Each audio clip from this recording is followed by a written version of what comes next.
जय श्री कृष्णा दोस्तों, पियसरा फैमिली में आपका स्वागत है। दोस्तों, आज की वीडियो में हम सोमवती अमावस्या की व्रत कथा सुनाने जा रहे हैं, जिसको सुनने से अखंड सौभाग्य की प्राप्ति होती है, सभी प्रकार की मनोकामना पूरी होती है। बोले गौरी शंकर भगवान की जय।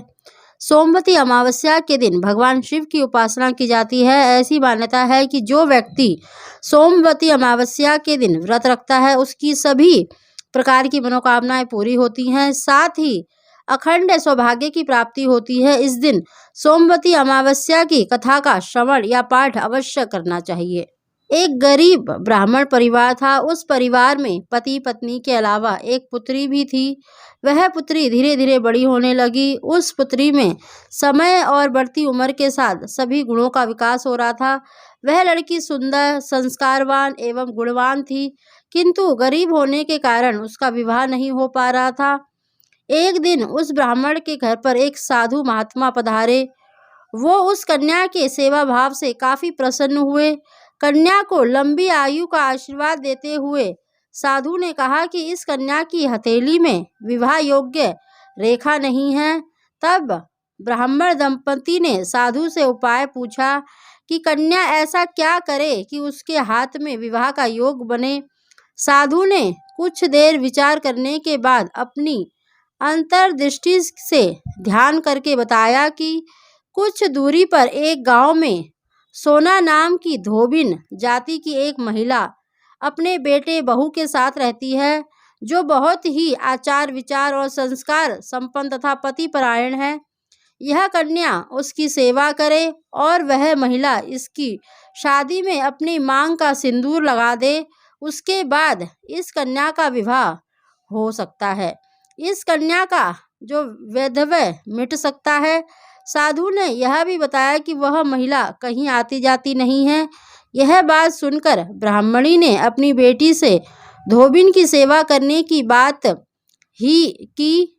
अगले ही दिन कन्या प्रातःकाल उठते ही सोना धोबिन के घर जाकर साफ सफाई और अन्य सारे कार्य करके अपने घर वापस आ जाती है। एक दिन सोना धोबिन अपनी बहू से पूछती है कि तुम तो सुबह ही उठकर सारे काम कर लेती हो और पता भी नहीं चलता। बहू ने कहा, माँ जी, मैंने तो सोचा कि आप ही सुबह उठकर सारे काम खुद ही खत्म कर लेती हैं। मैं तो देर से उठती हूँ। इस पर दोनों सास बहू निगरानी करने लगी कि कौन है जो सुबह ही घर के सारा काम करके चला जाता है। कई दिनों के बाद धोबिन ने देखा कि एक कन्या अंधेरे में घर में आती है और सारे काम करने के बाद चली जाती है। जब वह जाने लगी तो सोना धोबिन इसके पैरों पर गिर पड़ी और पूछने लगी कि आप कौन हैं और इस तरह छुपकर मेरे घर की चाकरी क्यों करती हैं। तब कन्या ने साधु द्वारा कही गई सारी बात बताई। सोना धोबिन पतिपरायण थी, उसमें तेज था। वह तैयार हो गई। सोना धोबिन के पति थोड़ा अस्वस्थ थे। उसने अपनी बहू से अपने लौट आने तक घर पर ही रहने को कहा। सोना धोबिन ने जैसे ही अपनी मांग का सिंदूर उस कन्या की मांग में लगाया, उसका पति मर गया।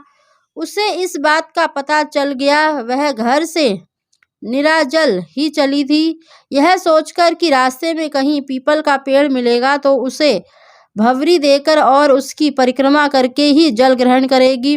उस दिन सोमवती अमावस्या थी। ब्राह्मण के घर मिले पुए पकवान की जगह उसने ईंट के टुकड़ों से 108 बार भवरी देकर 108 बार पीपल के पेड़ की परिक्रमा की और उसके बाद जल ग्रहण किया। ऐसा करते ही उसके पति की मुर्दा शरीर में वापस जान आ गई।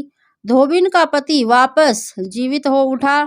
इस प्रकार जो भी सोमवती अमावस्या के दिन पीपल की पूजा करता है, 108 परिक्रमा करता है, उसकी सभी प्रकार की मनोकामना पूरी होती हैं और अखंड सौभाग्य की प्राप्ति होती है। बोलिए गौरी शंकर भगवान की जय।